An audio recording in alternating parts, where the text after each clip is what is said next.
தர்மத்தினை நிலைநாட்ட ஜம்பு மகாரிஷியின் வேள்வியில் உதித்த ருத்ரவன்னிய மகாராஜா தோன்றுகிறார். இதோ தோன்றுகிறார் ருத்ரவன்னிய மகாராஜா. இந்த ஒளி வெள்ளத்தில் வானுடன் வெள்ளை குதிரையுடன் தோன்றிய திரௌபதி அம்மன்.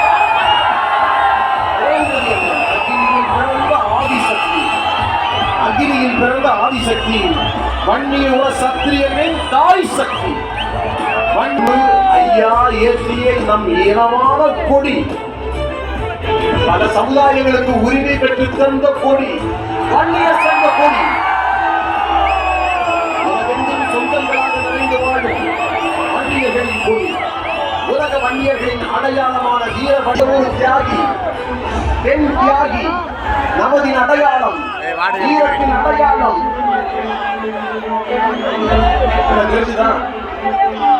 எனக்கு தெரிஞ்சுதான் அஞ்சலை அம்மா கர்ப்பிணியாக இருந்தும் இந்திய சுதந்திர போரில் களமாடிய வீர பெண்மணி. பாரதியம் வியந்து பாராட்டிய வீரத்தின் திருவுருவம். நீங்க சொல்லணும், எல்லாருக்கும் சொல்லணும். இது யார்? நாகப்பன் படையாட்சி.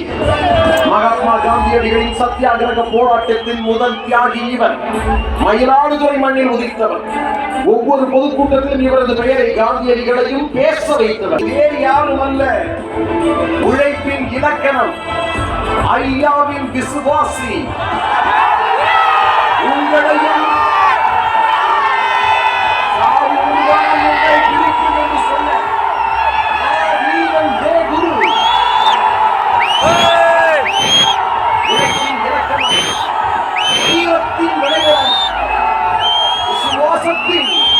எதிர்கால தமிழகத்தை நிர்ணயிக்க போகின்ற கொடி. சமூக நீதிக்காகவும் சமத்துவத்திற்காகவும் ஜனநாயகத்திற்காகவும் உருவாக்கப்பட்ட கொடி. நம் கொடி. நம் இளைஞர்கள், லட்சக்கணக்கான கோடிக்கணக்கான இளைஞர்கள் கையிலே ஏந்திய கொடிதான். இதோ நம்முடைய வெற்றி சின்னம், மாம்பழத்தை தாங்கிய பாட்டாளி மக்கள் கட்சி கொடி. எதிர்காலத்தை ஆளப்போகிற சின்னம். நாம் தான் தீர்மானிக்கிற சக்தி மட்டுமல்ல, வழிகாட்டக்கூடிய சக்தி. நம் தலைமையில்தான் எதிர்கால அரசு. பறைசாற்றுகிற பாட்டாளி மக்கள் கட்சி.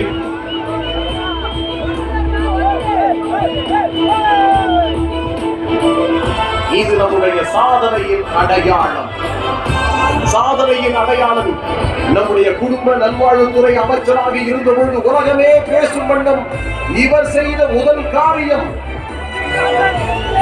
ஆயிரக்கணக்கான லட்சக்கணக்கான உயிரை காப்பாற்றிய 108 ஆம்புலன்ஸ். மக்கள் கட்சியின் சாதனைகள் பல இருந்தாலும் இந்தியா முழுவதும் ஒவ்வொரு நாளும் பல ஆயிரம் மக்களின் உயிரை காக்கும் உன்னத திட்டமாம் 108 ஆம்புலன்ஸ். அன்புமணியின் தெய்வம், நம்முடைய வழிகாட்டி. 50 ஆண்டு கால அயராத உழைப்பு. மருத்துவர் ஐயா, தமிழின போராளி மருத்துவர் ஐயா. வாராது வந்து விட்ட மாமணியாய், வாடிய பயிருக்கு வான் மேகம் தரும் மழையென பாட்டாளிகளின் விடிவெள்ளியாய், சட்டமன்றம் நாடாளுமன்றம் செய்யாமலேயே சட்டங்களை திருத்திய சாதனை மனிதன். தமிழினத்தின் ஓய்வில்லா ஒப்பற்ற போராளியாய் வாழும் நம் தெய்வம் தமிழ போராளி மருத்துவரையா. சமூக நீதியின் தந்தை. சமூக நீதிக்காகவே உள்ள மாநாடு. மாநாட்டு கட்சி என்றால் பாட்டாளி மக்கள் கட்சி. இந்த மாநாட்டை உருவாக்கி எழுச்சி நாயகர் மரணி போற்றும் தமிழகத்தின் தன்னியற்ற ஆளுமை. நம்மை ஆளக்கூடியவர்கள் நம்பும் காட்டுவோம், அணி திரள்வோம், வென்று காட்டுவோம். எங்கே உங்களுடைய அற்புதமான இந்த நிகழ்ச்சிக்கு பலத்த கரவொலி எழுப்பி இந்த வித்தியாசமான முயற்சிக்கு உங்களுடைய ஆதரவு